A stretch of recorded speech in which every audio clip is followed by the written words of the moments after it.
justo, ele jamais será abalado, e ele não temerá as más notícias. Por quê? Porque ele vai aprender a manter a sua posição. De acordo com os especialistas do futebol mundial, esse é o jogo mais espetaculoso e o jogo mais famoso de todas as Copas desde 1936.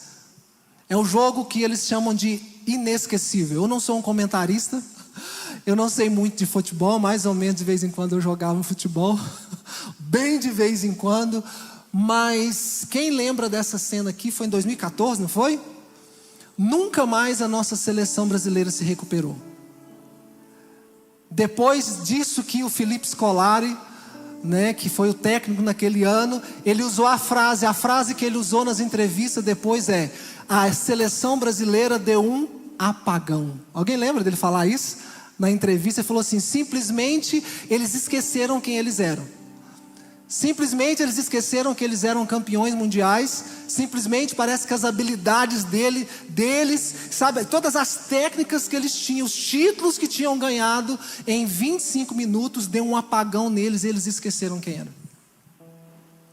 Eu não sei se você lembra do jogo, eu acredito que talvez foi assim o último jogo que eu quis ver, porque até então, depois eu nunca mais me preocupei em ver jogo do Brasil, Às vezes ia ter jogo do Brasil, ia lavar a louça, ia brincar de bola com o meu menino do lado de fora, menos ver jogo do Brasil, de tanto que eu fiquei decepcionado. E quem é que gosta de futebol, por mais que todo ano você está ali vendo a Copa, vê a Olimpíadas, o Brasil não conseguiu mais voltar, não é isso? Não conseguiu mais voltar. E quem lembra do jogo, toda hora depois do 1-0 eles conseguiram, depois ali do segundo gol, um foi olhando para o outro, o time começou a bater cabeça, parecendo uma barata tonta. 3-0, ele já não sabia mais o que fazia, um já estava brigando com o outro. 4-0, o Galvão Bueno começou a gritar: e lá vem eles de novo, isso é um absurdo. Ele falou isso até o 7º gol. A hora que foi no 5º gol, ele gritava de novo: e lá vem eles de novo. E no 6º, o Galvão Bueno gritava: e lá vem eles de novo. E de repente, a hora que viu, foi 7-1. Terminou o primeiro tempo, acho que 5-1. E os outros 2 gols foram, se eu não me falha a memória, acho que foi no segundo tempo. Pastor, que lembrança, péssima lembrança é essa? Sabe, e o que eu queria falar com vocês, eu queria que vocês tentassem lembrar da feição, nós colocamos essa imagem para você tentar lembrar da feição, do rosto daqueles meninos que estavam lá jogando. Quando eles começaram a ver toda aquela crise que se formou dentro do campo, um gritando com o outro e o adversário passando e fazendo gol. Teve ali, eu acho que do 5º gol, 6º gol para frente, parece que a Alemanha nem queria jogar mais. Eles já estavam tentando ficar para trás, porque eles viram uma seleção brasileira campeã, estava lá no pentacampeonato, não é isso? Eles olharam para uma seleção e falaram: não, a gente não pode fazer mais de 7 gols. Você pode ver que os últimos ali 25 minutos, eles quase não estavam atacando mais. É como se fosse um respeito. Peraí, deixa eu respeitar a seleção brasileira. Querido, o que eu queria comentar e falar com vocês aqui sobre aquele apagão? Hoje, nós somos aqui do Ocidente. Nós estamos vivendo uma geração, querido, que diante dos especialistas que estudam ali, os psiquiatras, os psicólogos, é a geração mais desequilibrada que já existiu. É a geração psicologicamente mais desequilibrada que já existiu. Já parou para pensar isso? A geração com mais falta de paciência. Parece que ter paz, ter paciência, parece que virou algo assim milionário, A gente vê pessoas que têm muitas habilidades profissionais, pessoas com muitos currículos, pessoas com muita formação profissional, pessoas que terminaram às vezes a faculdade, pessoas que terminaram o ensino médio, pessoas muito habilidosas, mas quando você olha para a habilidade emocional dessas pessoas, parece que elas são desequilibradas. Elas surtam muito rápido, muito surto psicótico. E às vezes quando vive uma derrota, como aconteceu aqui com o Brasil, às vezes as pessoas demoram muito tempo para colocar a cabeça no lugar. Às vezes perde um familiar, às vezes sai de um emprego, às vezes termina um namoro, às vezes sai de um casamento, vive uma crise e demora meses, talvez anos, e muitos morrem sem conseguir superar uma grande crise. O nosso Brasil de 7-1, eles não conseguiram superar a crise. Já tem mais de 10 anos, mas a imagem que talvez vem na cabeça de muitos deles é a seguinte: como que nós vamos levantar? Você olha um Brasil que tem uma individualidade muito grande. Você olha os jogadores individuais do Brasil, eles têm muitos prêmios dentro do seu clube, não é? Nossa, olha o Paquetá, olha o Felipe, esqueço o nome dos caras. O último que eu lembro foi o Tafarel. Esse eu não esqueço. Agora 94. Esses novos eu não lembro. Felipe Melo, Vinícius Júnior, né? Rafinha. E os caras lá nos clubes deles, eles ganham o campeonato, faz de tudo, mas na hora que chega na seleção, parece que dá um apagão e eles desligam, eles não sabem o que faz. A gente viu isso ontem. Eu fiz uma conta, era para ter ficado 5-1 para o Marrocos. Eles erraram pelo menos na cara do gol, 5 gols que dava para fazer. Então, querido, Deus, você dá para imaginar uma nação inteira que é chamada de a nação do futebol. Já dizia André Valadão: o país do futebol é o país da adoração. O país do futebol tem mais de 10 anos e não conseguiu sair da crise do futebol. Agora, querido, deixa eu te falar, isso é um reflexo diário nas nossas vidas. Vivemos crises e todos nós, uma hora ou outra, você vai viver uma crise. Uma crise no casamento, uma crise financeira, uma crise emocional, uma crise na saúde, uma crise com seus parentes, familiares. Toda hora a gente vive uma crise. Agora a questão é como você se levanta da crise, quanto tempo você demora para se levantar de uma crise. Como você tem enfrentado os seus problemas diários?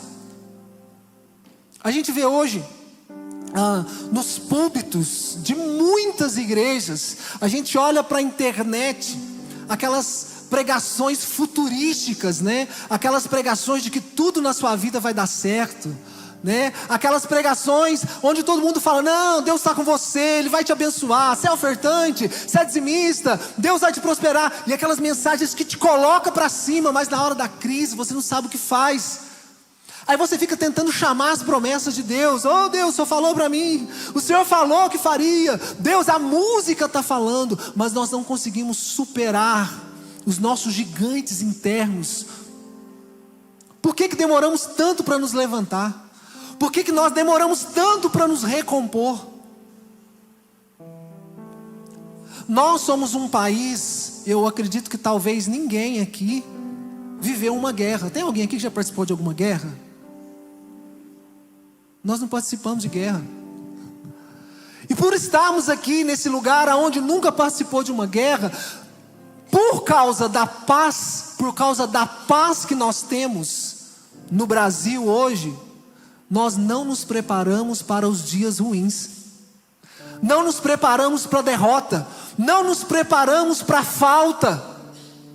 Tanto que quando vivemos dias bons, nós achamos que eles são eternos. A gente quer aproveitar tudo que nós podemos nos dias bons. Falava com o Cimei há uns dias atrás, né? Qual que é a nossa concepção de festa? A hora que a gente fala, a gente vai ter uma festa, a maioria de nós, talvez quase na totalidade, pensa assim: comida diferente. Comida diferente, eu vou tirar a barriga da miséria. Hoje eu vou à forra, porque hoje é festa. Então hoje é aquele dia que eu vou comer uma comida que eu não como todo dia. Sabe o que eu vou fazer? Eu vou chegar lá na panela, eu vou chegar naquele lugar, eu vou pegar tudo que eu conseguir, eu vou me encher minha barriga. E o cara que vem depois? Talvez só para ele. E foi um problema lá na Santa Ceia, no livro de Coríntios. Paulo falou assim: gente, os que estão chegando primeiro estão comendo tudo na ceia. Os irmãozinhos que estão vindo de bicicleta, que chega por último e vem de a pé, não está sobrando ceia para eles. E sabe, querido, o que é mais importante a gente entender? Que o que é importante não é a comida do dia da festa, são as pessoas que vêm na festa. Uma coisa que eu aprendi, querido, quando a gente está em lugares comendo, eu procuro ser sempre o último a comer. Na maioria das vezes nem sobra comida. Ou quando sobra eu tenho que ir lá na rapa. Por que eu estou falando isso? Porque nós estamos numa cultura onde nós queremos viver os dias bons como se eles nunca fossem acabar.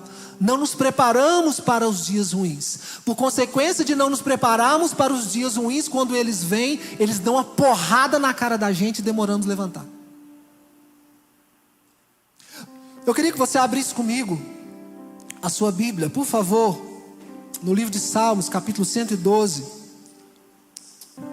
O justo jamais será grandemente abalado. Ele não viverá temeroso, esperando más notícias. O seu coração está seguro e nada temerá. Generosamente ele reparte o que possui com os pobres. Por isso o ímpio o observa e fica irado. Eu quero que você pegue esse mesmo versículo e leia comigo ele na versão NVI. Olha o que está trazendo para nós a versão NVI. Volta comigo no 6. Olha o que diz.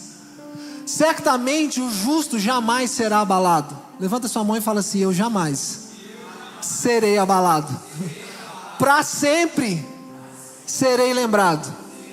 Agora olha o próximo versículo. Diga comigo: eu não temerei as más notícias. O meu coração está firme e confiante no Senhor. Meu Deus. Aquele que não teme más notícias. Aquele homem e aquela mulher que quando vem a má notícia, o coração dele não fica com medo. Será que é possível, pastor, eu receber uma notícia que tem o poder de abalar minhas pernas, abalar a minha emoção, e eu conseguir me proteger, eu conseguir proteger a minha emoção, conseguir ter uma cabeça ok, uma cabeça legal, para em vez de dar um passo para trás, conseguir avançar? Diante da crise, qual que é a intenção do inimigo? Fazer você retroceder. Agora, a hora que vem as más notícias, como eu consigo proteger minha emoção, proteger meu coração, proteger minha fé e continuar avançando no meio da crise? Olha para quem está do seu lado e fala assim: mantenha a posição. Vamos repetir mais uma vez? Mantenha a posição. E esse é o tema da nossa mensagem hoje: aprendendo a manter a posição. Eu não sei se vai dar para você enxergar, mas aqui nós temos um navio. Ah, é ele? Piratas do Caribe. E aqui nós temos aqueles soldados ingleses. Isso, obrigado. Querido, pensa comigo. Um navio com aquele tanto de água ali entrando para dentro, lá no meio da tempestade, no meio do barco, no mar. Na hora que está vindo para tudo quanto é lugar, a água para tudo quanto é lugar. Pensa, imagina comigo o timoneiro, o capitão do navio, olhar um para o outro e desesperar. E agora o que eu faço? Que tanto de água é esse? A água gelada bate ele. Água! Me dá uma capa de chuva. Ele serve para ser capitão daquele barco? Querido, quem vai para o bar no meio do mar com o navio, ele é treinado para as crises. Na hora que vem a tempestade, ele sabe exatamente o que tem que fazer. Sabe por quê? Porque ele é treinado para os momentos de crise. Tá tudo bem, tá tudo jóia, ele está lá olhando o mar. Hoje eu não sei se ainda tem, mas aqueles navios antigos, tinha um cara que ficava lá no mastro, lá em cima, e ele ficava olhando, igual no Titanic. O cara vacilou, né? Não viu o gelo, rasgou tudo. O que aquele cara estava fazendo lá em cima no navio? Mantendo a posição. E na hora da crise, da tempestade, ele deveria fazer o quê? Porque ele tem uma visão lá na frente, uma visão onde muitos não estão enxergando. Então ele olhava para baixo e E falava: gente, está vindo uma tempestade. Gente, tem um recife lá na frente. Tem pedras. Estou vendo que vai ficar raso agora. Querido, na hora da tempestade nós temos que ter alguém que tem uma visão mais adiante, mais na frente, para te avisar dos perigos. Porque na hora que o perigo vier, você está o quê? Preparado. Na hora que começa uma tempestade, cada um vai para um lado. O que você vai fazer agora? Eu vou segurar a haste. E você? Vou apertar a vela. O que você vai fazer? Eu vou guardar os mantimentos na parte de baixo do navio. Porque eles estão preparados para qualquer crise. É o que nós acabamos de ler no livro de Salmos 112, 6. O justo, ele jamais será abalado, e ele não temerá as más notícias. Por quê? Porque ele vai aprender a manter a sua posição. Quando acontece uma crise no casamento, querido, se você não entender quem você é, você desespera. Primeira coisa que você pensa, querido, é sair do casamento, porque está tendo uma crise. Mas o marido que conhece a palavra, o justo que conhece a palavra, na hora da crise, sabe o que ele faz? Mantém a posição. Daqui eu não saio, daqui ninguém me tira, ninguém vai tocar minha família. Eu estou passando uma crise agora, mas a minha família, a Bíblia diz no livro de Provérbios, que a família do justo permanecerá firme. Josué 24:15, ele disse: eu e minha casa serviremos ao Senhor. Então ele não teme as más notícias, mas ele mantém a sua posição. A mulher que está em casa tem um problema. Ela olhou dentro da carteira do marido, tem lá um bilhetinho, tem um batom. Ela descobriu que o marido está traindo. O que ela faz agora? Ela mantém a posição e fala: ninguém vai tocar minha casa. Eu sei jejuar, eu sei orar. Eu vou quebrar o pau aqui, mas eu vou quebrar o pau com os demônios primeiro. Depois eu vou lá conversar com o marido. E não fica pensando em separação. Ela mantém a posição e fala: na minha casa não. Quando a mãe abre a pasta do filho e olha que tem droga lá dentro, tem um cigarro, ela não desespera, ela fala: aqui no ventre eu consagrei ele. Os filhos são herança do Senhor. Diabo, você não vai levar ele. Ela mantém a posição. Você que é líder, você que toma conta de alguma coisa na igreja, quando vem a crise, o que você faz? Mantém a posição. Bem, mas estão falando mal de você. Mantenha a posição. Todo mundo está fofocando o seu nome. Mantenha a posição. Você sabe por quê? Uma tempestade não dura para sempre. Ela vai passar. E você sabe quem que vai continuar em pé? Quem manteve a posição. Porque a hora que você vê que acabou, deu uma melhorada, você fala: e agora? Aqueles que mantiveram a posição, eles vão continuar avançando. Aleluia. Deixa eu ler com você um texto. Ainda não é aquilo que eu queria falar com você. Se puder só colocar um pouquinho de retorno aqui para mim, fazendo favor. Eu queria ler com você no livro de Marcos.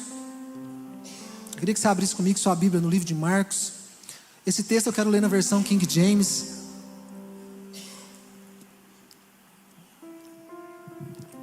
Capítulo 6, versículo 45. Que o Senhor comece a trazer equilíbrio sobre o seu coração e sobre o seu espírito nessa noite. Marcos capítulo 6, versículo 45 diz assim: logo em seguida, insistiu Jesus com os discípulos para que entrassem no barco e seguissem adiante dele para Betsaida, enquanto ele despedia o povo. Tendo despedido, ele subiu a um alto monte para orar. Chegando à noite, o barco estava no meio do mar e Jesus encontrava-se sozinho em terra. Ele notou que os discípulos remavam com dificuldade, pois o vento soprava contra eles. Em plena madrugada, Jesus vinha na direção deles, andando sobre o mar, e já estava prestes a passar por eles. Assim que o viram caminhando sobre as águas, logo pensaram se tratar de um fantasma, e por isso gritaram, pois todos o tinham visto e ficaram apavorados. Contudo, Jesus lhes anunciou: tende coragem, sou eu, não tenha medo. Eu vou repetir. Eu queria que você olhasse para mim. Jesus olha para você diante daquilo que você está enfrentando ou pode enfrentar, e você fica se perguntando: por quê? Por quê? Cadê? O que vai acontecer? E ele olha e fala assim: Daniel, sou eu, tenha coragem. Então, eu não estou entendendo o que está acontecendo. Ele fala, calma, sou eu. Não, mas deixa eu te falar, recebi uma notícia que o médico falou, não sei o quê. Aí ele fala, Vitor, sou eu. Calma, tenha coragem. Você está entendendo? Então, mas me falaram que eu vai mandar embora, vai ter um corte. Ele falou, opa, calma, coragem, sou eu. Então, mas estão fechando a empresa lá. Antônio, coragem, sou eu.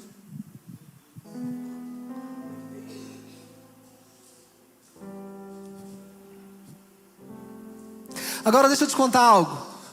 Eu amo a Bíblia.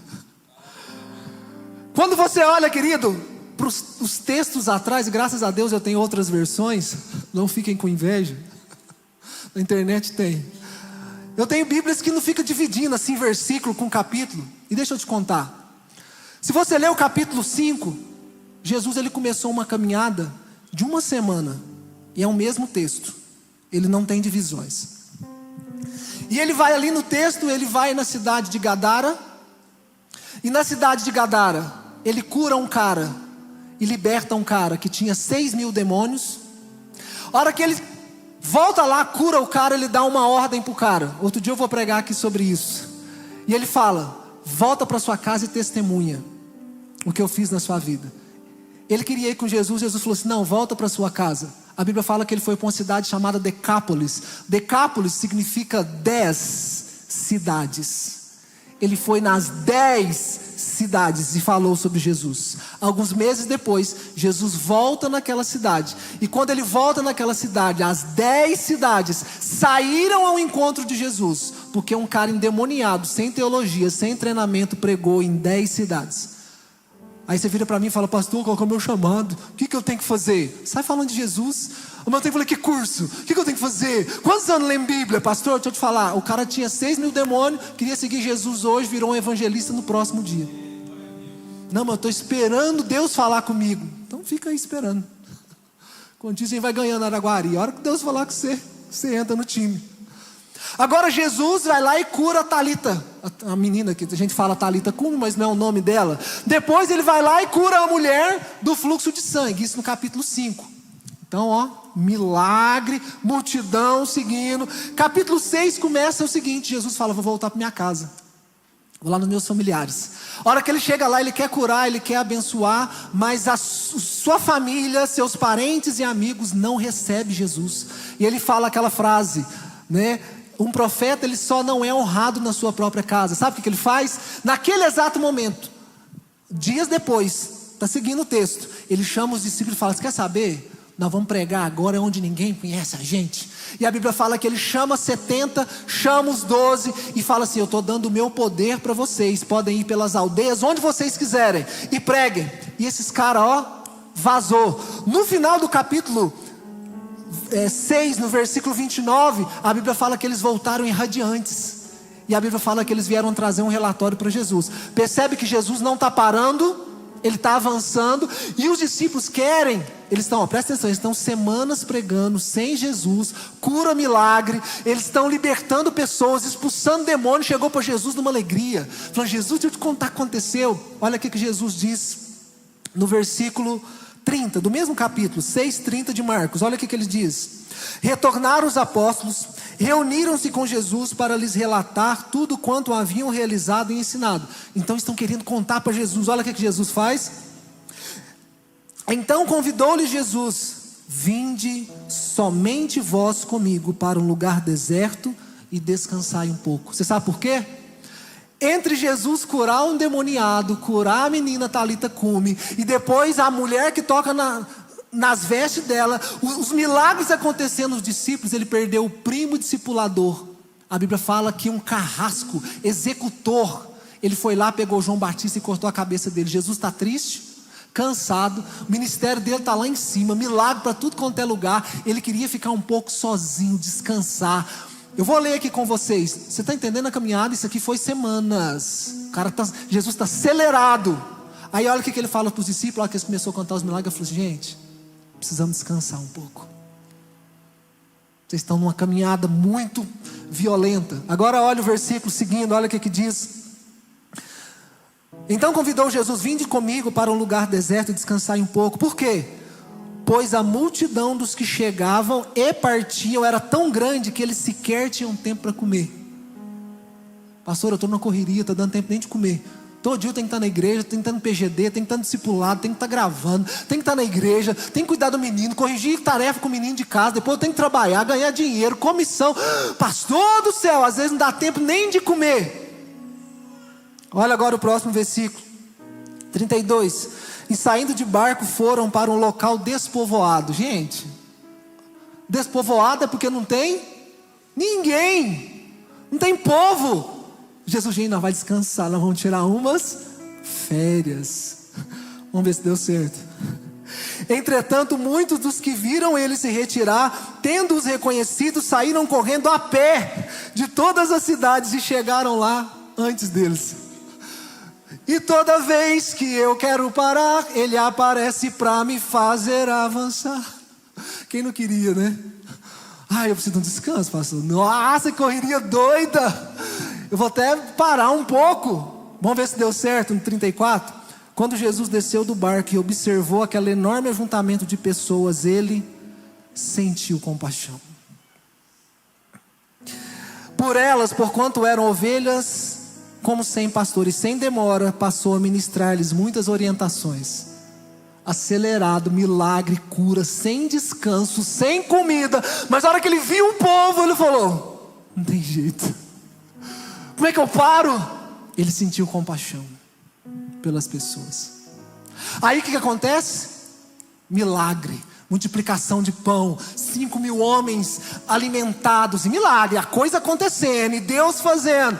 Aí Jesus, como bom pastor, acabou que ele foi despedir o culto, todo mundo. A Bíblia fala que ele começa a despedir as pessoas e dá uma ordem para os discípulos: gente, pega o barquinho e vai para o meio do oceano. A palavra aqui usada é que ele insistiu. Na versão Almeida talvez você vai encontrar a palavra obrigou ou instou-lhe, que é tipo assim: vai agora, estou mandando.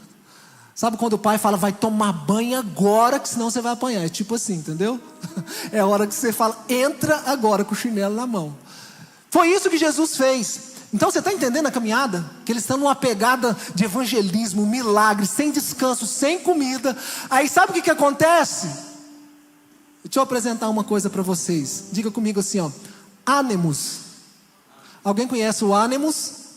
Vou apresentar o ânimos para vocês. Capítulo 6 aí de Marcos, leia comigo.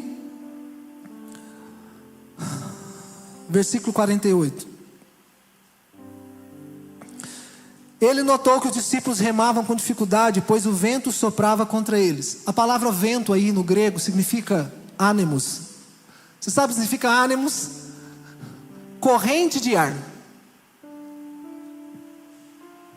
Agora, o que significa mesmo? O que é essa corrente de ar? Aqui na igreja, nesse momento agora, a gente não tem corrente de ar, ok? Se eu quiser gerar uma corrente de ar, eu vou ter que ligar um ventilador aqui, ok? Essa corrente de ar significa, querido, que o ar é tipo uma corrente marítima. Ele te empurra para algum lugar, tá ok? Se você pega correntes marítimas, tem a corrente que te leva para o norte. Você pode deixar o barco, se você encontrar uma dessas correntes, você deixa o barco paradinho, e aquela corrente ela vai te empurrar para um lugar. Então tem a corrente para norte, para sul, para leste e oeste, certo? Caso você queira ir para uma outra direção e a corrente está te levando para um dos lados, você tem que fazer o quê? Força, tem uma hélice ou se não um remo, para você remar contra, ok? Por isso que Jesus está falando que eles estavam tentando remar para um lado e o ânimos trazendo eles para outro lugar, porque era uma corrente de ar. Agora a tradução significa, desse ânimo, significa agitação violenta, extremamente violenta. Então tenta imaginar você querendo ir para uma direção e algo de maneira extremamente violenta te empurrando para o outro lado. Dá para imaginar? Tipo assim, quero prosperar, e um ânimos vindo contra você. Só que não é um Não, é extremamente violento, fazendo toda a força para você ir para trás, e você remando com muita dificuldade. Pastor, eu estou tentando manter meu casamento, mas o ânimo está com a corrente te falando, não vai, não vai, não vai, não vai, não vai, não vai. E você está tão difícil, pastor, porque tem uma corrente de ar violenta te levando contra. A palavra original aqui significa 4 ventos. O que é 4 ventos? O vento está vindo do norte, do sul, do leste e do oeste. É aquela hora que você fala assim, pastor, eu perdi o controle. Eu tento ir para o sul, o vento me leva para o norte. A hora que eu quero ir para o norte, ele me leva para o sul. A hora que eu penso que estou indo para o leste, ele me leva para o oeste. É um ânimos extremamente violento. Pastor, por mais que eu tento ficar na igreja, eu não dou conta. Pastor, por mais que eu tento orar todo dia, eu não dou conta. Pastor, eu comecei a ler o livro tal da Bíblia, parei no capítulo 3. Pastor, por mais que eu tento, parece que tem um vento violento me levando contra. Por mais que eu tento fazer um PGD lá em casa, não dá certo. Eu tento começar um discipulado, não dá. Eu falo que vou no discipulado, meu discipulador, eu não consigo. Pastor, eu tento me envolver na igreja. Parece que tem um ânimos me empurrando ao contrário.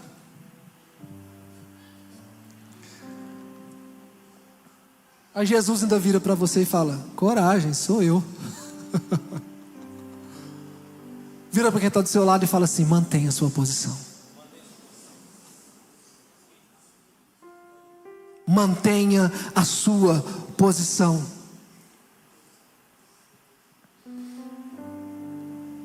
Quem aqui já ouviu falar do técnico Bernardinho?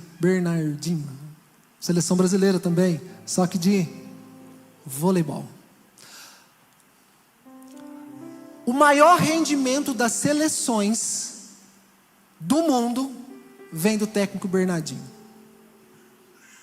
Você sabe o que ele faz com os seus... Eu já não sei se ele é mais o técnico, né? Ainda é? É? Voltou agora. Qual que é a diferença?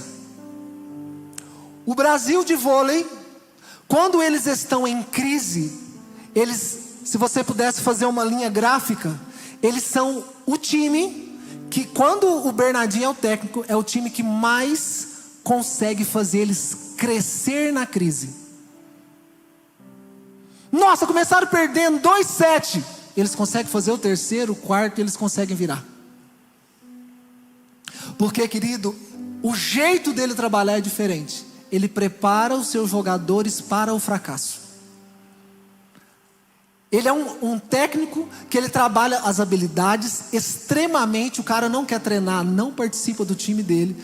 Só que ele trabalha também o motivacional com todos os jogadores. Ele tem pessoa, agora já não está lá mais, esqueci o nome dele, mas um lá que não tem, acho que nem até terceira série. Ele se tornou campeão mundial. Moreninho, Fernandinho, acho que ele chama, Moreninho. Serginho, isso, Serginho. O cara acho que não tem até a terceira ou a quarta série, mas virou um campeão mundial. Porque o treinador mostrou para eles como perder e como ganhar. Ó, na hora que vocês estiverem perdendo, nós temos um plano. Faça isso. Então, a seleção brasileira de vôlei está lá ruim, parece que está perdendo. Ele fala, vamos ativar agora o modo B, o modo derrota. Quando está derrota, a gente vai mudar o jeito. É o modo que eu chamo de modo búfalo. O búfalo é diferente, querido, da vaca. A vaca, na hora que vê a tempestade, ela procura um curral, ela procura esconder dentro do lugar. O búfalo, quando ele sente o cheiro da tempestade, ele levanta a cabeça e ele vai no rumo da tempestade. Porque quanto mais rápido ele for no rumo dela, mais rápido ela passa. A galinha foge na hora da tempestade. E a águia voa acima da tempestade. Galinha, vaca, búfalo ou águia? Você faz parte de qual time? O justo jamais será abalado. Por quê? Ele mantém a posição. Ele mantém a posição. Aleluia! Glória a Deus! Agora vamos começar a mensagem. Aleluia! Abra comigo sua Bíblia em 2 Crônicas 32. Sou eu, meu filho, tenha coragem. Sou eu. Sou eu. O ânimos não vai destruir você. O ânimos não vai destruir. Sabe por quê? Agora eu cheguei, eu estou entrando dentro do barco. Se você me colocar dentro desse casamento aí, pode deixar que eu arrumo. Se você me colocar dentro dessa empresa aí, pode deixar que eu dou um jeito. Se você me colocar aí dentro, pode deixar que eu arrumo. O Ânimos não vai afundar seu barquinho. Mantenha a sua posição. Olha só 2 Crônicas 32:1, versão King James, olha o que diz. Passados esses acontecimentos históricos, e tudo quanto Ezequias realizou, movido por sua fidelidade. Então aqui nós temos um rei que fez a maior reforma religiosa do Velho Testamento. Ele restaurou o culto, restaurou a Santa Ceia, restaurou a Páscoa, ele restaurou, colocou todo mundo lá dentro. E agora a Bíblia está falando, por causa dos atos de fidelidade desse rei, vai acontecer uma coisa. Às vezes você falou, pastor, eu comecei a ser dizimista, o Ânimos me achou. Parece que minhas contas fez pastor, eu comecei a fazer uma campanha lá em casa orando. Foi eu começar a orar e minha família se levantou contra mim, o marido, o filho, todo mundo. Minha mãe não quer conversar comigo, meu pai não quer conversar comigo. Pastor, eu comecei um jejum, que loucura. Descobri uma doença. Pastor, eu comecei a me envolver, fazer um PGD lá em casa. Pastor, parece que o mundo virou contra mim. Assim também foi com Ezequias. A hora que ele começou a servir ao Senhor, um rei chamado Senaqueribe falou, esse cara está fielzinho demais, esse cara está muito devoto, preocupando com a igreja, ministério, querendo ofertar na igreja, querendo se tornar líder, querendo abençoar as pessoas. Esse cara aqui está muito fiel, esse cara aqui está melhorando demais, não estou gostando. Daqui uns dias esse cara vira milionário, vai querer ajudar as pessoas, eu não estou gostando. Olha o que o Senaqueribe fez, ainda no versículo 1. Senaqueribe, rei da Síria, invadiu Judá e sitiou as cidades fortes com o propósito de conquistá-las. Presta atenção nesse detalhe. Esse rei Senaqueribe, ele não invadiu Jerusalém, onde estava Ezequias, ele invadiu Judá. Naquela época o reino já estava dividido, Judá para um lado, né? Separou a tribo, e as outras tribos ficou ali Jerusalém e o resto de Israel. Agora Senaqueribe, presta atenção que ele não queria destruir, ele não queria vencer. O que a Bíblia está falando? Ele queria conquistar. Deixa eu te falar uma coisa, o diabo não quer te vencer, ele quer te conquistar. Meu Deus. O diabo não quer te matar, ele quer te conquistar. O diabo não quer acabar com o seu casamento, ele quer te conquistar. Como assim? Olha a estratégia de Senaqueribe. A Bíblia fala aqui que ele sitiou. Me ajuda aqui, Pedro. Você não tem nada te segurando, não? Vem cá. Me ajuda aqui. Álvaro, dá uma mão aqui, fazendo favor. Pastor Daniel, me ajuda aqui, fazendo favor. Agora é a parte do teatro, entendeu? Para vocês entenderem. Aleluia, me ajuda aqui, dá uma. Fazendo favor. Vamos lá.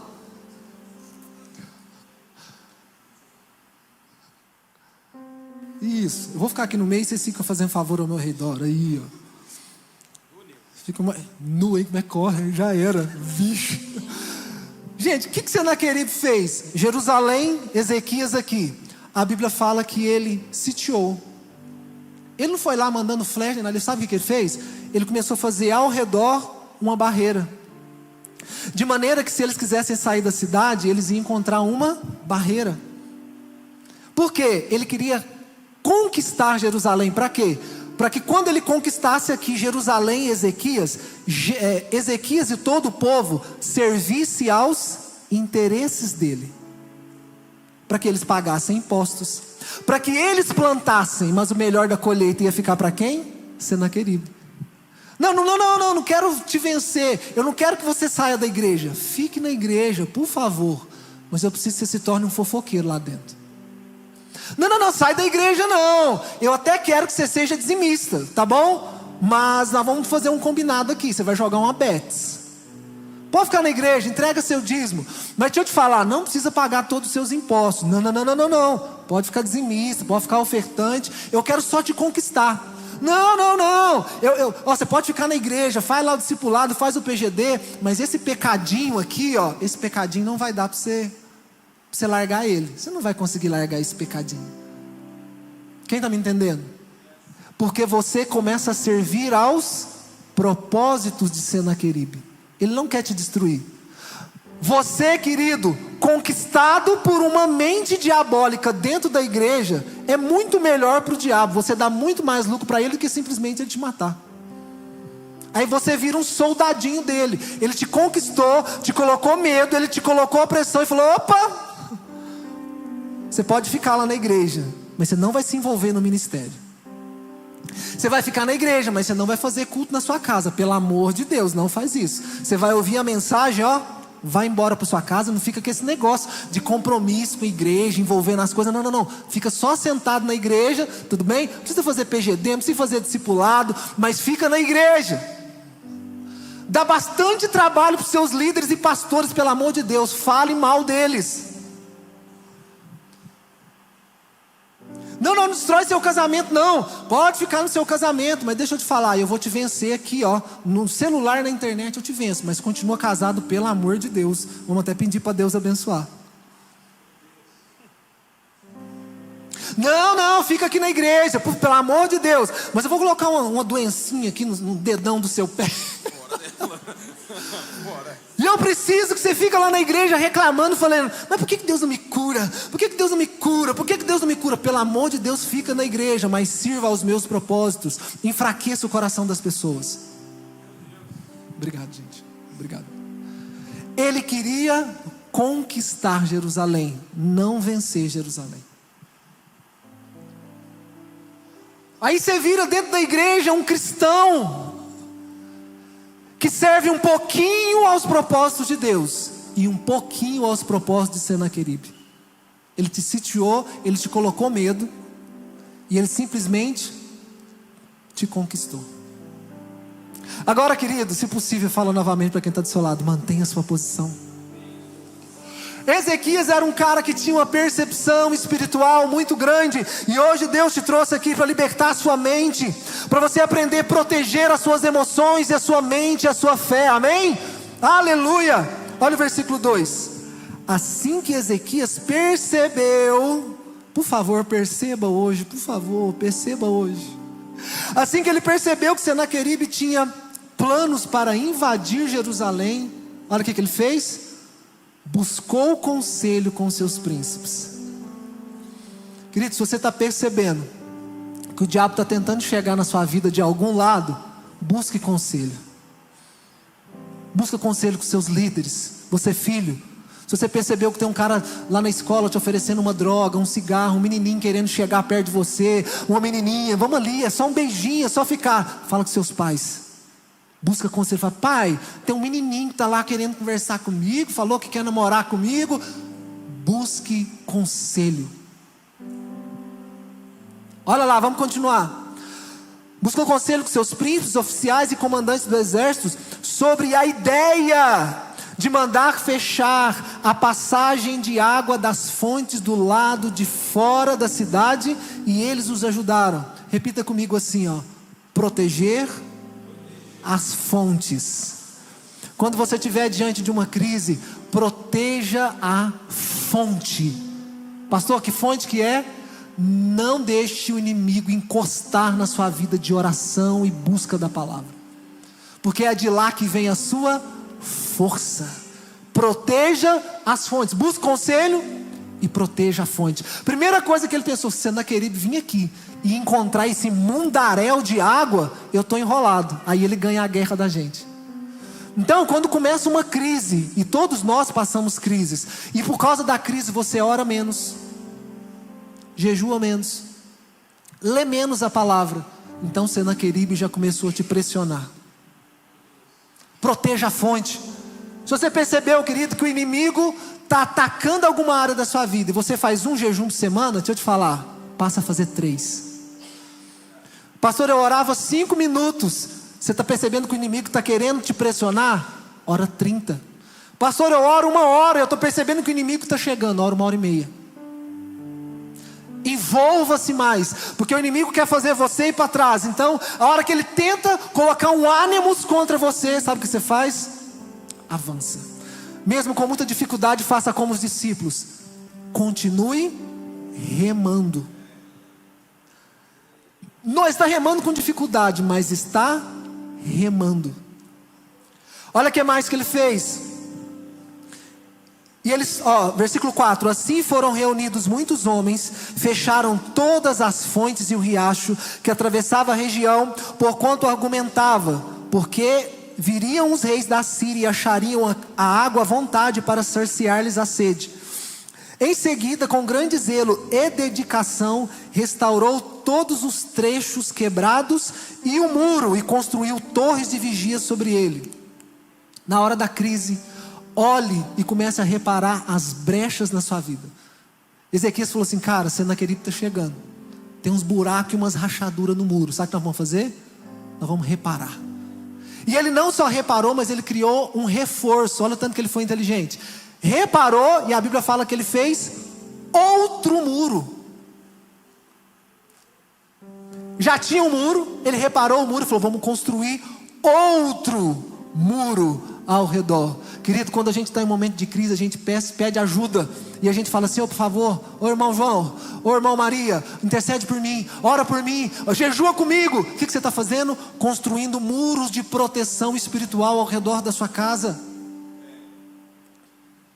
Construa muros de proteção ao redor do seu ministério, ao redor da sua saúde. Alimente-se melhor, faça exercícios, proteja a sua saúde, coma melhor, descanse mais. Jesus pegou o discípulo e falou: gente, nós temos que descansar um pouco, pelo amor de Deus. O ânimo está quase destruindo vocês, gente, vão descansar um pouco. É muita decepção, é primo que morre, que tanto de coisa é essa? Construa muros de proteção. Fala para quem está do seu lado: fecha as brechas. Tudo isso, querido, tem a ver com você manter a sua posição. Vamos terminar. Olha o que diz. Versículo 5 ainda. Edificou também outro muro do lado fora do primeiro e reforçou o aterro da cidade de Davi, e mandou ainda produzir grande quantidade de lanças e escudos. Olha para mim. Ele reforçou o muro, ele protegeu a fonte, ele buscou conselho. E agora sabe o que ele fez? Ele mandou fazer mais espadas, mais escudos, mais flechas, mais lanças. Você sabe o que ele estava fazendo? Então o inimigo está tentando me impressionar. Sabe o que eu vou fazer? Agora eu vou fazer uma guerra espiritual. Quando eu estou falando de guerra espiritual, naquela oração que você ora assim: oh Deus, abençoa meus filhos, por favor. Oh Deus, se tiver tempo, abençoa minha vida financeira. Eu tenho um boleto para pagar amanhã às 7, caso o Senhor esteja desocupado. Não é guerra espiritual. Esse dia eu estava lá em casa, nós estávamos de jejum esses dias aí, e eu tive uma visão lá durante a noite, e a hora que eu acordei, meus braços assim, tudo pressionado, eu não conseguia. Eu falei: seu capeta. Já levantei na hora e falei: então agora vai começar. E eu começo com os pulinhos, e eu comecei, Salmo 91, eu habito no esconderijo do Altíssimo, eu descanso à sombra do Onipotente. O Senhor me protege do terror da noite, o Senhor envia anjos para que eu não tropece. E eu comecei, a palavra do Senhor diz que Ele é o meu pastor, não vai me faltar nada. E querido, e meus braços foi abrindo, e eu peguei a palavra, e eu fui guerra, eu falei: solta agora. Eu abençoo meus filhos, eu abençoo minha esposa, eu abençoo minhas finanças, eu abençoo a igreja. Pai, guarda aquele líder. De madrugada eu falei: agora é a hora da guerra. E eu dei voadora, de madrugada. Olha o que diz o versículo 6. Ele ainda designou oficiais de guerra. É aquela hora que você chama mais irmão e fala: deixa eu te falar, o diabo entrou aqui, não está na minha casa. Ele está tentando, eu estou vendo ele de longe. E você começa a chamar intercessores. Fala: gente, essa semana entra em jejum comigo.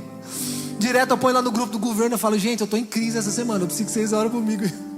Mando mensagem para todo mundo, falo: gente, eu estou precisando essa semana, vocês oram comigo, jejua por mim. O que está acontecendo, pastor? Eu estou em crise, e eu preciso de ajuda, que eu estou vendo que o diabo, ele está tentando. Olha o que ele fala: designou oficiais de guerra para comandar o povo, reuniu eles na praça, na porta da cidade, ele lhes falou profundamente ao coração, dizendo... Nessa hora, querido, você precisa que alguém, às vezes, traga uma palavra para você. Sabe por isso que você vem na igreja? Por que você vem na igreja? Porque a palavra, querido, a hora que você está querendo parar, ela vem profundamente ao seu coração. Olha o que acontece no versículo 7. Olha o que ele fala para o povo: ei, comunidade aprisco, sejam fortes, corajosos, não tenham medo, não se assustem por causa do rei da Síria, e nem por causa do seu enorme exército, pois conosco marcha um poder muito maior do que aquele que está com eles. Com eles está apenas um braço humano, mas conosco está o braço forte do Senhor nosso Deus, para nos ajudar e para travar as nossas batalhas. E todo o povo naquele mesmo momento se encheu de confiança com as palavras proferidas pela boca de Ezequias. Querido, não tenha medo. Na crise não ande por trás, avance. Na crise avance, na crise avance. Pastor, mas todo mundo está indo para trás, então eu vou para frente, porque eu vou conquistar algo que ninguém vai conquistar. Eu vou viver um milagre que ninguém vai viver. Não deixa o ânimos parar você e nem Senaqueribe. A palavra do Senhor encha o seu coração. Mas o inimigo está me afrontando. Eu estou lá de noite às vezes, e o inimigo me afronta. Ele fala assim: você não vai conseguir. Quantas vezes você já foi e voltou da igreja? Você já foi e voltou várias vezes. Você não vai conseguir ficar firme agora. Você já tentou várias vezes largar a pornografia, não aguentou. Você não vai conseguir largar agora. E ele fica te afrontando. E você vai sair da igreja. Toda vez que alguém fala mal de você, você sai da igreja. Você não consegue suportar a pressão. Toda vez que acontece um problema, você simplesmente para, entrega tudo e desiste. Você não vai conseguir. Você já fez isso várias vezes. Ele fica te afrontando. Mas faça como Ezequias. Espera aí, dessa vez eu vou fazer diferente. Eu vou chamar Jesus para o barco. Foi o que os discípulos fizeram. Chamaram Jesus para o barco. Você pode levantar suas mãos aí e chamar ele para o barco? Qual que é a crise que você está passando essa semana? O inimigo te afrontou e falou: você não vai conseguir, eu te pego de novo.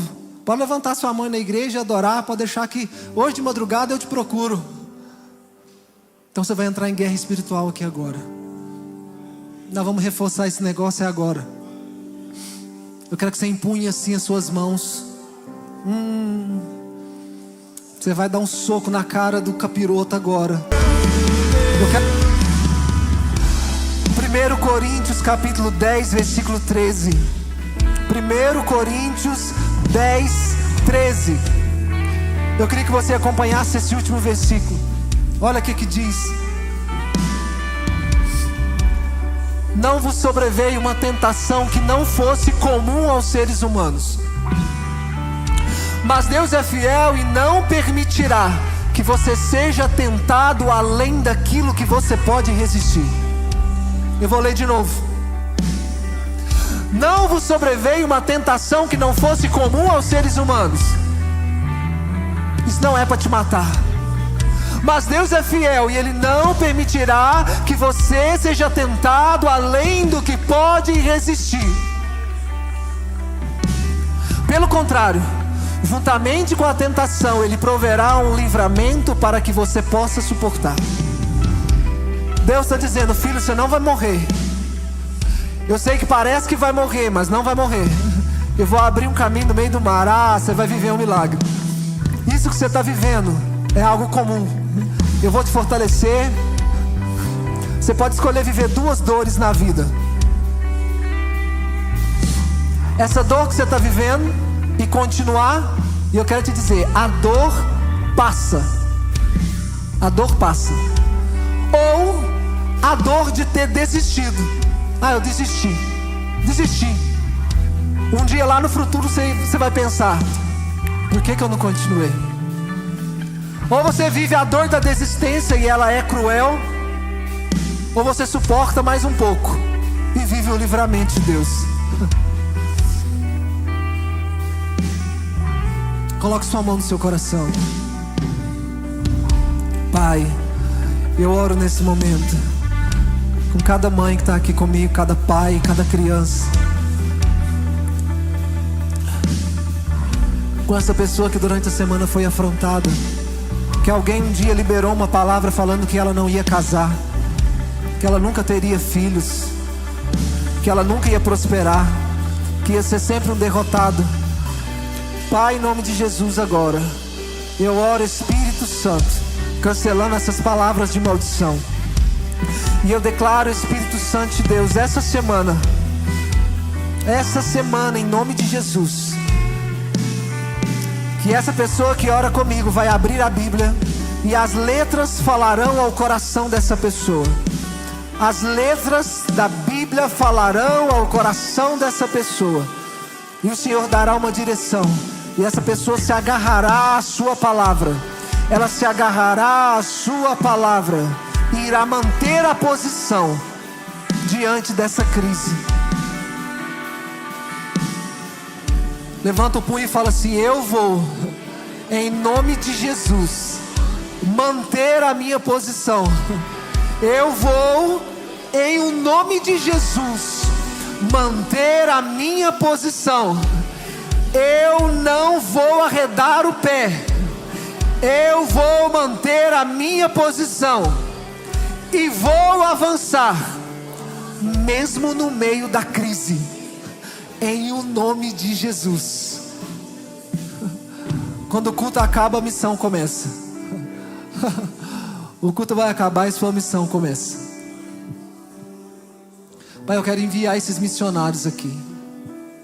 Esses missionários que durante a semana vão fazer igual aquele endemoniado gadareno. Vai voltar para o trabalho, vai voltar para as casas, mas vai contar tudo que o Senhor fez, vai testemunhar tudo que o Senhor fez. Todos eles são missionários em tempo integral. Nós profetizamos, Espírito Santo de Deus, sobre as mãos deles, a unção para curar, para orar pelas pessoas e para avançar. Durante a semana envia os teus anjos com eles, ó Pai, para guardá-los em todos os caminhos, para que eles não tropecem em nenhuma pedra sequer. Em nenhuma pedra sequer. Espírito Santo, assim como o Senhor fez com Ezequias, estende a visão deles. Estende a visão deles. Estende a audição espiritual, para que eles possam enxergar aquilo que o Senhor tem para eles ainda esse ano, ainda esse mês, em o nome do Senhor Jesus. Eu ia terminar, mas eu preciso liberar uma palavra aqui. Se você tiver que ir embora, eu vou gastar uns 3 minutos, mas eu não podia terminar. Jó capítulo 42. Talvez Deus esteja falando só para uma pessoa, eu não sei. Então, mas como eu não sei quem é, Jó 42, versículo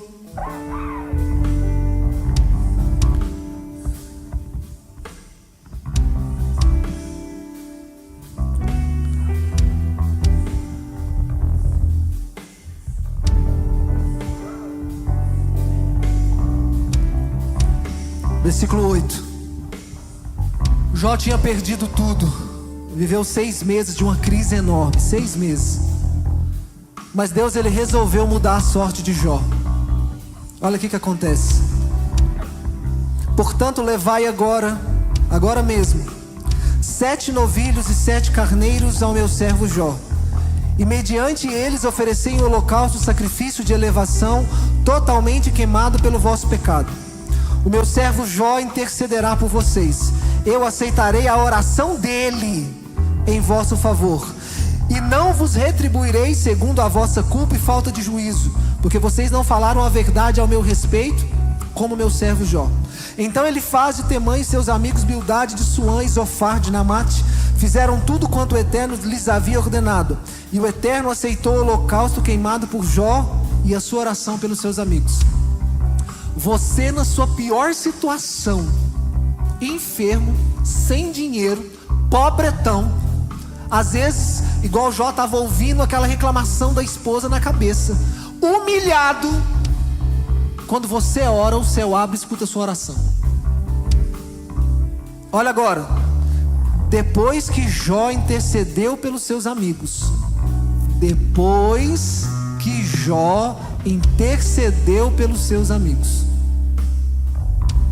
o Senhor o tornou novamente próspero e lhe concedeu em dobro tudo o que antes possuía.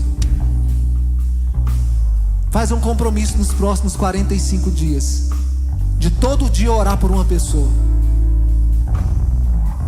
você vai ver Deus te restituir financeiramente, te prosperar de um jeito que você nunca viu. Passa a orar pelas pessoas. Pastor, eu estou tão ruim, eu estou precisando de oração. O reino de Deus funciona diferente.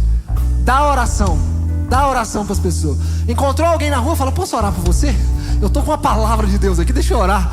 Seu patrão, se ele aparecer, ora por ele. Seus amigos no trabalho, ora por ele. As pessoas lá na sua escola falam: eu estou precisando de orar para alguém. Se tiver 30 alunos lá na sala, você ora um por dia.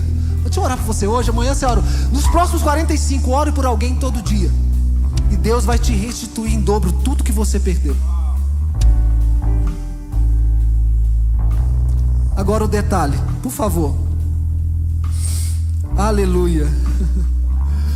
Então todos os seus irmãos, todas as suas irmãs, versículo 11: e todos os que antes o conheciam foram visitá-lo e comeram com ele uma refeição em sua casa. Eles se compadeceram dele e o consolaram de todas as provas e aflições que o Senhor tinha trazido sobre ele. E cada um lhes deu uma quesita, uma moeda de prata e um anel de ouro. Deus vai fazer algo tão poderoso enquanto você estiver orando pelas pessoas. A hora que você começar a orar por um, orar pelo outro, Deus vai começar a fazer um milagre na vida das pessoas. E desses que Deus vai fazer um milagre, através da sua oração, eles vão começar a te dar algo. Eles deram uma moedinha chamada quesita, de prata, e um anel de ouro. Falou: Jó, você orou para mim, Deus não me matou, deixa eu te dar algo. E através de uma quesita, que é uma moedinha de prata, e um anel de ouro, leia na sua casa esse restante. Através disso, Jó conseguiu negociar de novo e se tornar o homem mais rico do Oriente, através de uma moeda de prata e um anel de ouro que ele recebeu de 3 amigos. Ainda teve que pagar o restaurante para eles aqui, porque a comida foi por conta de Jó. Ore pelas pessoas. Deus vai levantar alguém que você está orando e fala: cara, eu estou com uma herança ali para receber. Você orou, Deus restaurou meu casamento. Eu vou pegar uns boi, eu vou te dar uns boi. Riqueza da injustiça. Sério, cara, um cara estava me devendo um carro aqui. Eu já tenho carro, eu vou te dar um carro. Ore pelas pessoas. Eu estou te dando uma chave aqui, meu irmão. Se você pegar essa chave, Deus vai te dar em dobro. Não fica com medo de orar pelas pessoas. Amém? Que o Senhor abençoe sua semana. Que o Senhor abençoe sua semana. Que o amor de Deus Pai, a graça do Senhor Jesus e as consolações do Espírito Santo sejam com todos. Ide em paz em nome de Jesus.